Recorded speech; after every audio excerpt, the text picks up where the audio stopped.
Hi friends, SIR சம்பந்தமான பணிகள் பார்த்தீங்கன்னா காரைக்கால் மாவட்டத்தில் முழுமையாக முடிச்சிட்டாங்க. 11/12/2025 அதில் பதிவு செய்கிறதுக்கான கால அவகாசம் எல்லாமே முடிஞ்சிருச்சு.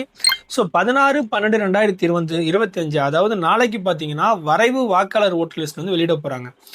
இந்த வரைவு வாக்காளர் ஓட்டு லிஸ்ட்டில் நம்மளோட பேர், நம்ம குடும்பத்தில் உள்ளவங்க பேர்லாம் இருக்கா அப்படின்னு சொல்லிட்டு நம்ம ஒவ்வொருத்தரும் செக் பண்ணணும். ஏன் அப்படின்னா, ஒருவேளை நம்மளோட பேர், நம்ம குடும்பத்தில் உள்ளவங்க பேர்லாம் விடுபட்டிருக்கு அப்படின்னா அது நாளைக்கு 16/12/2025 15/1/2026 அதாவது அடுத்த மாதம் ஜனவரி 15ஆம் தேதிக்குள்ளே பார்த்தீங்கன்னா அதற்கான மாற்று வழிகளை வந்து காரைக்கால் மாவட்ட தேர்தல் கமிஷன் சார்பாக ஏற்படுத்துகிறேன் அப்படின்னு சொல்லியிருக்காங்க.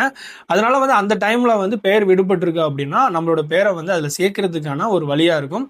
ஸோ அதுக்கு வந்து நாளைக்கு வரக்கூடிய அந்த வரைவு வாக்காளர் பட்டியலில் நம்மளோட பெயர், நம்ம குடும்பத்தோட பெயர்லாம் இருக்கா அப்படின்னு சொல்லிட்டு மறக்காமல் செக் பண்ணணும்.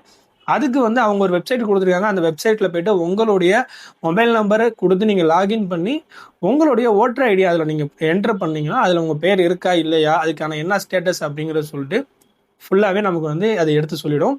ஸோ அதனால் நாளைக்கு வரக்கூடிய அந்த வாக்காளர் பட்டியலில் நம்மளோட பேர், நம்ம குடும்பத்தில் பேர்லாம் இருக்கான்னு சொல்லிட்டு மறக்காமல் செக் பண்ணுங்கள். தேங்க்யூ.